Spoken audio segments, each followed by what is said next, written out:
Last night took an L, but tonight I bounce back. Boy, I've been broke as hell. Catch a check and bounce back. On nobody, on nobody. So last night took an L, but tonight I bounce back. Wake up every morning, by the night I count stacks. We're here, man. You know, we show up to work. You know, bright and early. We show up fashionably early. Bumping tunes, hitting the blunt before we step into place. Yeah. It is I, Willie B. Another one. Today is an artist that I don't know a whole lot about, but I do know a record from him. We got none other than Chubb Rock.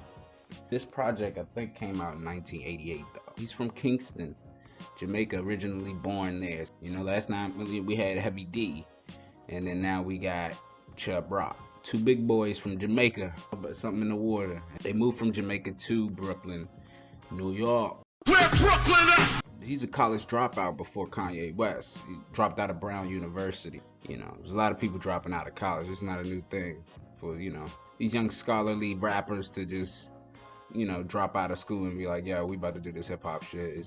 That's pretty normal. His producer is Howie T. They're like Batman and Robin. DJ Howie T is Chubb Rock's cousin.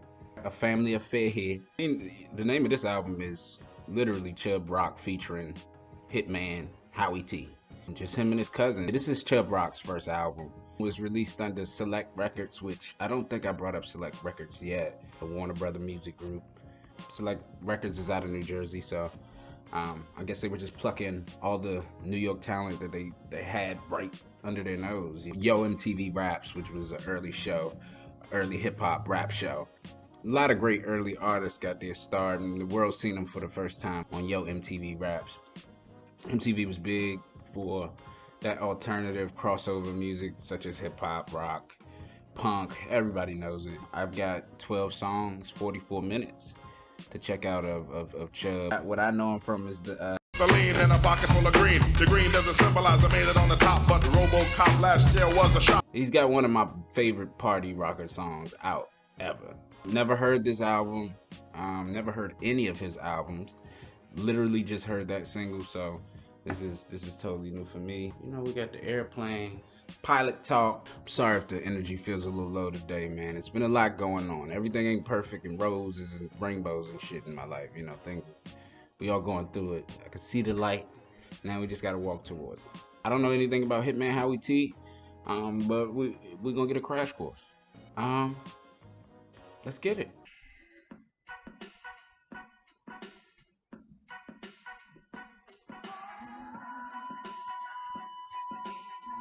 So this beat sounds very Jamaican. It feels very old school Jamaican. Got that. He's coming on with that kind of bombastic voice, you know. I wasn't expecting him to rap like yo, but it kind of feels like Scarface, a little exhibit type voice. The beat'll lull you to sleep though. It's just I don't You just talk about how Don Cornelius invited him on Soul Train because he got an ear for good hip hop. I'm sorry, the smoke is still. You know? Shout out to Don Cornelius. I know he's responsible for putting a lot of music into the atmosphere. You know, facilitating a lot of great artists. A lot of those artists that they had on Soul Train were artists that Don personally liked and personally had relationships with. So this nigga said Don Cornelius was on his wood.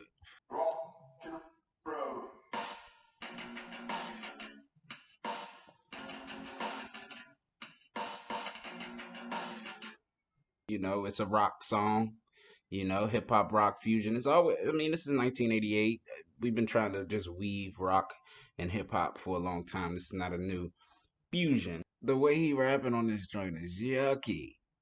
I don't know why. I don't know why I get a yucky feeling. I don't even say that word, but like just the way he's rhyming on. Maybe that's how he wants it to feel. If that's the case, I feel that shit. It's like a rise and a fry, try to put a pie, better dry your eyes. It's like, ugh. I guess he's trying to. I guess he's trying to do like that rock voice, cause rock got that voice. You know the way the rock dudes sing. It's like it's a certain rock voice you got to bring when you. Oh, Is that shit.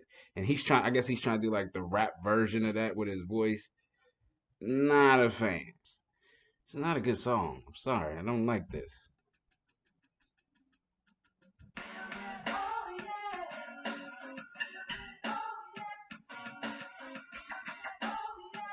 This record has another kind of rock tone to it. He's got those in the background. It's kind of got like a rock country feel to it. It's not really bringing it for me in this joint. I'm not liking the way he's rapping on this song. But his subject matter is good. He's talking to rags to riches. He's talking about him and his boy now they courtside Lakers. Now they doing different things that they weren't able to do coming from the block. It's beautiful. It's beautiful to hear that. But this particular song ain't really jamming, and I don't really know who the target audience for it is. But it ain't really connecting with your boy. I feel like he got better at the third verse.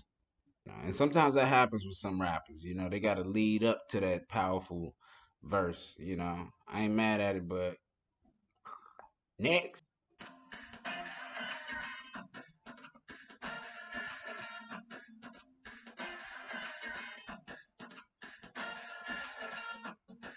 See, you can't lose on this record's called Joker.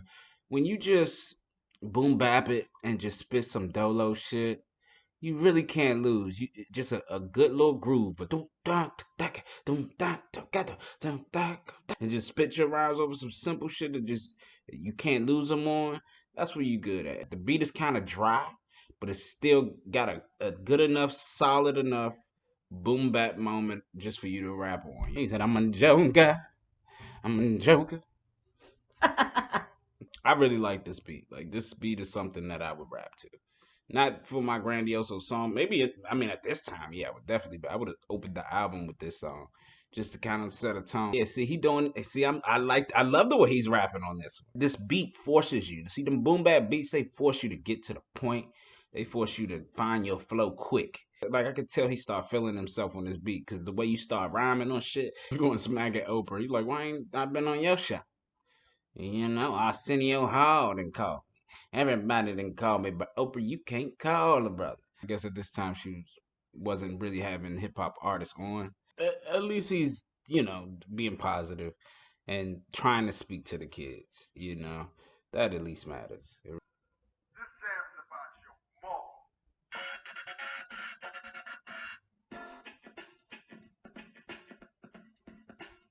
This is pretty interesting, this song here. It's called Mama Was a Rolling Stone. And by hearing that you might think he's gonna go one way, but he started praising the hell out of his mother. He's like, my mother was colder than all y'all rappers out here. She could spit a 16, grab the mic, style was crazy, write the hook. He was saying that his mother was she the coldest. She might have been the ghostwriter on this motherfucker. He's really giving women love and just saying, women not just housewives. Like they could do the same shit. Ow, do what you wanna do. Shit like that got to be sample cookout music. So I don't care for his flow on this joint. I don't care about the way he's rhyming on this one, but his subject matter is poignant. I mean, whenever you giving ladies love on your project, genuine love, and not just like talking about how fine their bodies are, or whatever. Like you really giving it up for the other aspects of what they do. You got me, dog. It's not easy to be poignant in your rhymes all the time and translate a simple message like that. But he's able to continue it. Once again on that record, third verse though, he comes around. Like I didn't care how he was rapping his first two, great message, but then the third verse he started to bring some jigginess with how he was kicking that flow. It's like it's a balance, You could be preachy, but you gotta give them that entertainment value too. You gotta give them vibrations. It's hard. It is not easy, And the great ones, are great because of that.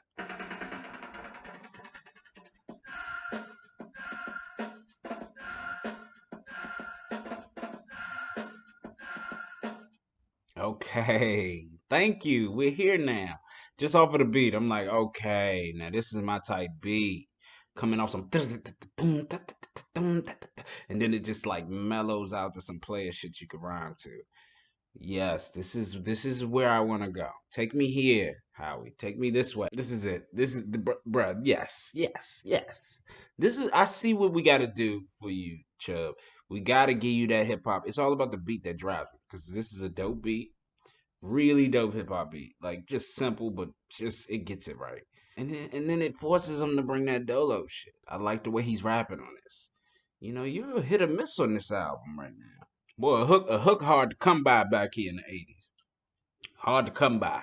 So if that's what you listen to a song for, you're not really gonna get that too much in the late '80s. It seems like. Be happy that people are creating hooks for you, if that's your favorite aspect of a song, because sometimes that is. That's why it's called the hook. It's supposed to hook you in. You know, this beat doesn't necessarily need a hook to it. You know, it's hard. It's hard to create a hook for a hip hop beat because it's going so fast. People can't even realize like the amount of words you're saying in that little time frame. That's why hip hop is so special, because you can say so much in so little of a time frame. He's not just blaming his caught upness on women. He like I know I got some shit and some issues that I hadn't dealt with, which is big, you know, like you talking 1988 hip hop record, he talking that. And you got to be able to speak the hip hop language to get that, because these are words coming at you very fucking fast. So you got to slow down. I'm like, yo, what did he just say? Like, yeah, sporadic my thinking. I hit it and sink it. I put it in. I love the way he left that beat at the end of this too. I'm about to start rapping to this shit.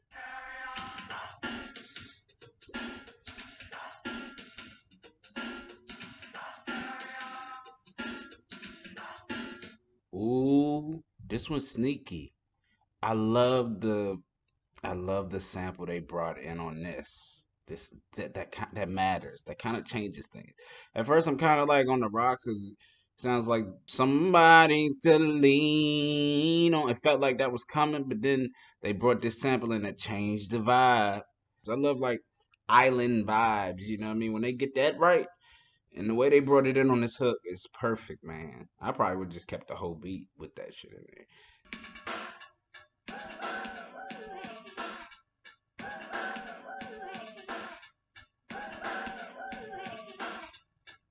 For a clean rapper, because he's not cursing, he can get vulgar.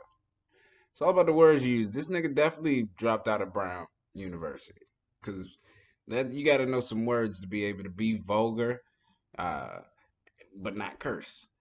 He pulls it off on this record. Damn, he bought a girl a soda and was mad she didn't give it up. He's like, girl, I bought you a Fanta, and you gonna play me on the back end? He funny. Yeah, he just straight trying to fuck on this joint. It's not really a captivating song.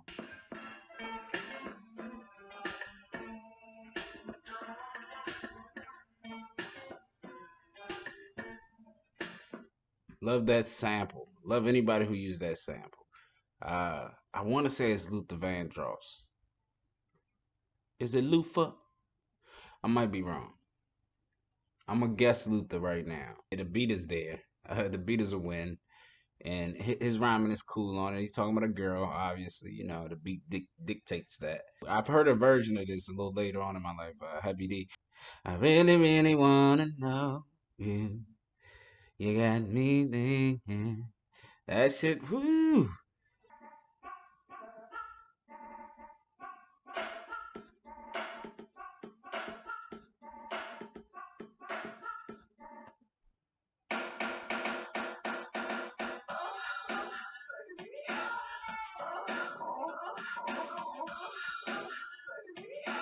He must be really into rock and roll, which is dope. He this is like third song on here that he's went for a rock version. I respect it. It's the closest to dope because it kind of got some early vibes on it, like Run DMC, Beastie Boy type of vibe. Not my favorite, but out of the three, this would be the best one if you wanted to hear the rock attempt on here.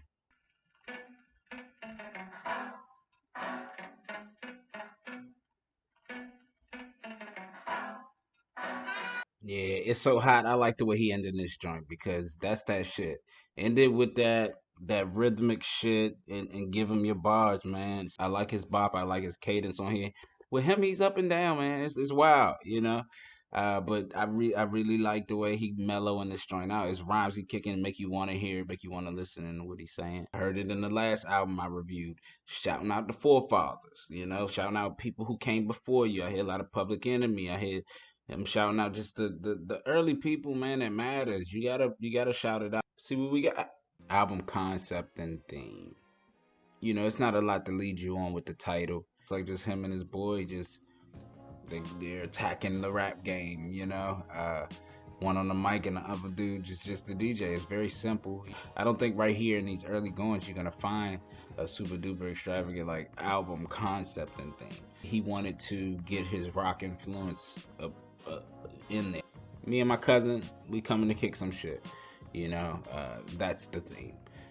When he starts rapping, when you get the actual bars on this joint and you see the direction that he's going with what he's saying, you know, he's speaking about life. He's trying to preach to children a bit on this. It's a positive album.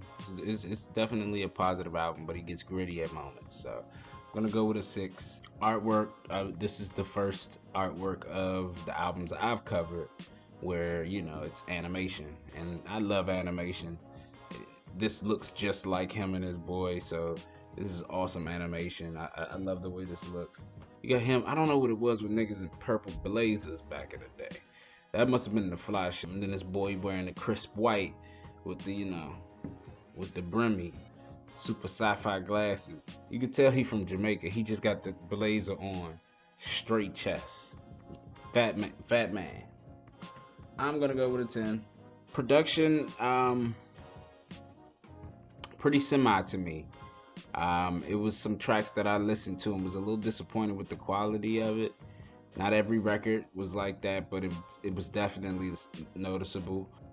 He did a good job of incorporating very important elements. He definitely had the boom bap moments. He definitely brought in some Kingston heritage in there, and then he brought in this rock influence. So he brought in a few different little styles of him on the production. It's right down the middle for me. Wasn't the greatest, was not the worst. Creativity, a few good samples on there was brought in, and I thought they were very well placed. He's a creative rapper because he has his moments of just, you know, attacking a beat. On the beat side of it, you know, they got creative with some of the samples they brought in. Some of the rock attempts they tried to get really creative with. I didn't like the taste very much, but they attempted it, so I will give some points toward just them doing something a little different. Replay value is to be honest, not that high. There's songs that you will be happy that you listen to. You won't be disappointed, and it may inspire you to do something. Not a lot of songs on here that I'm gonna be hurrying back to, just to be honest. Not one of them joints that I'm about to just start bumping today in the whip. Impact to the culture. I'm sure it's some what we would call quote unquote crossover records on here that allowed him to get in some different spaces. I don't know how huge of an impact this particular album is, but I know he has some super impactful records a little later on in his career. But on this particular album, I don't feel like it was the biggest impact. But it definitely just kind of kept the ball rolling, you know, him being a rookie and making a splash with a few of these records. We'll have to go ahead and I'm going to give him a 4. A little 4 heavy right now. I promise you I'm not off my 444 shit. It's just how it's stacking up. Lyrics. He has records where if that beat is cold enough, he gonna just rip it the right way. He gonna get to it. But then he got some you know, some things that he rap on and you're like, why are you rapping like that? It was a couple records on here that really turned me off with like how he was saying his lyrics. But the actual lyrics themselves, poignant, man. He speaks truth. He speaks positivity for the most part. His flow, it shows up sometimes on this joint. For me, of course he doesn't flow on everything, but that shit that just make you be like, damn, that's Chubb. Like he brings it, you know, on some records for me. The results are The results are here. I watched too much goddamn Jersey Shore. I've been caught on it. I'm a late bloomer too. I had to go back to season 1, and now I'm caught up now. This album scored 37, and you know that's interesting to me. I didn't quite think it would even be, that high on the number system. But it's pretty fair. It's an album that's gotta grow on you. There's a couple joints on here, man, that should jar you. That should at least be like, oh, okay, I see it. You can see some of his genius on this for sure. I always give to, so I got you. The first one is Joker. It's called Joker. You must listen to that. You gotta hear it. The beat delivers. His rhymes deliver. It takes you back to that early old school shit. Number 1 is Caught Up. Record called Caught Up. I think it's I forget what number it is, but definitely come and check out that record. So those 2 records, peep that. A C-. We're still fishing for that classic in the dirt. Haven't found it yet. Shout out to Kingston. Shout out to Jamaica. Brooklyn. With Brooklyn. Chubb Rock. You the man. Hitman, Howie T. It's been real. Until the next time.